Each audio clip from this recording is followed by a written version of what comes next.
The Plague by Ella. What was the plague? The plague was a terrible sickness that started a global pandemic. It all started on a ship deck. 12 ships arrived at port of Sicily. All of the passengers were either dead or barely living. The ships were sent away, but the damage was already done. This was the start of mass chaos. There were 3 forms of the plague, including bubonic, pneumonic, and septicemic, and they were equally as bad. Side effects: fever, headache, chills, weakness, swollen, painful lymph nodes, bloody boils, and sore muscles. What caused the plague? The plague killed many people, so obviously people tried to figure out what caused the illness and why it spread so quickly. Due to the lack of medical knowledge, they didn't figure it out until many years later. So before any humans got the plague, it was a rodent disease. Rodents and rats with the plague would die, and the fleas on the rats would seek a new source of blood.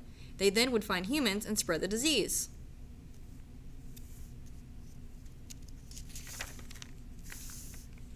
What are some of the effects of the plague? While there were many things that were affected during the time of the plague, one of the biggest was wool shortages, since the plague killed sheep as well as humans. Get well soon. He's probably just asleep. The plague was so deadly and widespread that it killed over 45% of the world's population. Europe and Asia were hit the hardest. 70 to 200 million people died from the plague. Since so many people were dying at once, you could say there was a people shortage. So some people were just left in the streets when they died because there was no one to deal with the body. Sewers.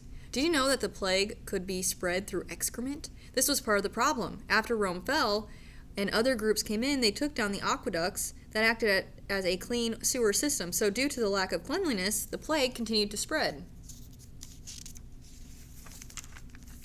You might be wondering why the plague was so widespread. Well, there's actually a few contributors. One of them was the lack of medical knowledge. Since they didn't have a proper knowledge of the medical basis, it would have been hard for them to understand how some invisible virus was spreading so quickly and how it was killing so many people. Another contributor of this global illness was the simple fact that the bodies couldn't fight off the illness.